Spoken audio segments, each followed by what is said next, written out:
is good, everybody? Welcome back to the BlitzCity Podcast. I'm your host, Kobe Orr. And now that the most hated rivalry in HBCU football has concluded between Southern and Jackson State, and Southern is now 0-2, Jackson State is 2-1. Let's talk about it. I have a few takeaways from this game, some things that you did well, some things that you did not so well, okay? Things that you need to work on because the season is only going to get harder and more challenging. I only have about 8, so this video shouldn't be too long. If you agree or disagree, let me know in the comment section, of course. But here is my takeaways from last night's game. Number 1, Irv Mulligan needs to be the focal point of that offense going forward. Everything should run through him. He should be prioritized. He needs to get things going. He needs to be the one to open up everything in the offense because he's just proven that he has been the consistent bright spot of that offense over the past 3 weeks. When everybody else, if somebody else had a great game week 0, then a not so great game week 1, Irv Mulligan had a great game every single time he touched the football. Every single week. He needs to be the focal point going forward. He's the guy that gets things going.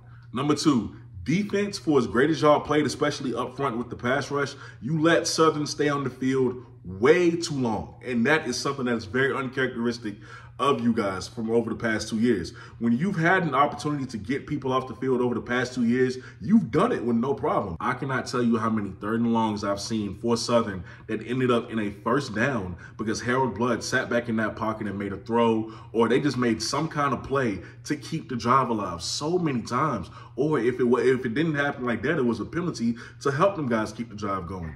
That's very uncharacteristic of what we've seen for Jackson State the past 2 years, and that is something that they are going to have to fix going forward because, like I said, when they face these other offenses, the season will only get more challenging. I wasn't used to seeing that from Jackson State, so it definitely stuck out to me. That's something they need to fix going forward. Number 3, for as great as Jason Brown played, and he really did play a lot better than he did the previous week, he does have a tendency to force the ball to Rico Powers, and that cannot continue to happen.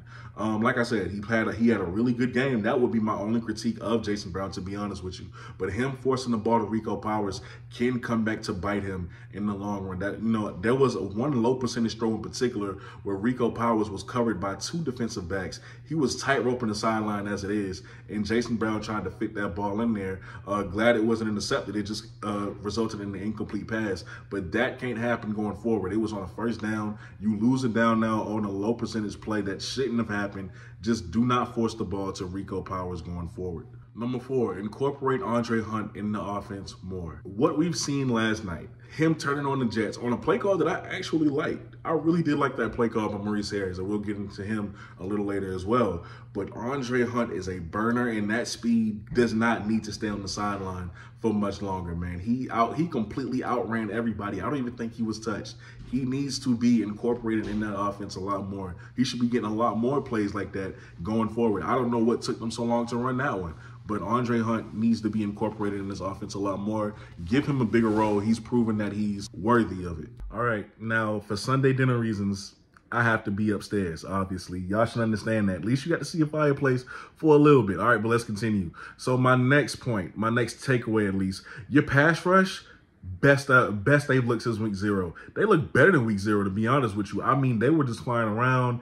Davis in particular, man, getting those sacks.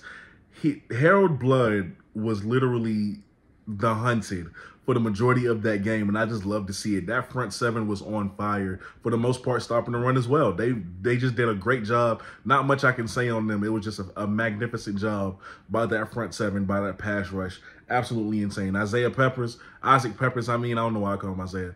Isaac Peppers, great job as well. They all did fantastic. Takeaway number 6, Duke Miller. Even when he's not contributing, catching passes, he's contributing in some way, and I just love that for y'all's offense.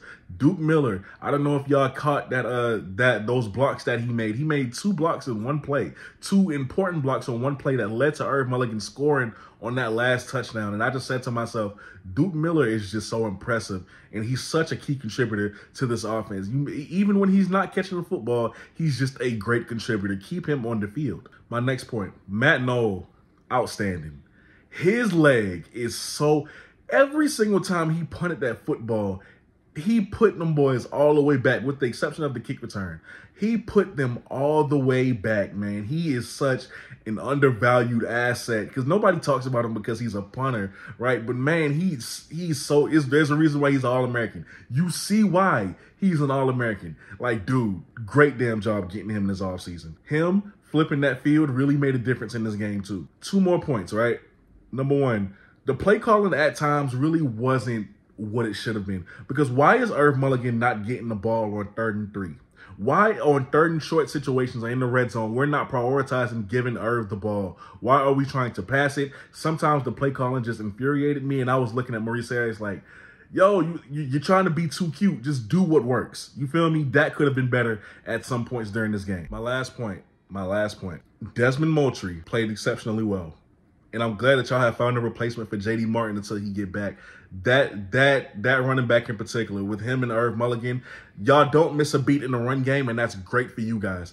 Desmond Moultrie, absolutely sensational last night. All right, guys, so there's my takeaways from last night's game. Like I said, sorry this couldn't be finished in front of the fireplace, but you know, when they cooking, you just gotta get out the way. You don't want all that noise in the background. So let me know what you think down below in the comment section about last night's game. Congratulations on the win, of course. Man, y'all are watching the BlitzCity Podcast. I'm your host, Kobe Orr. I'll see y'all next time. I'm out.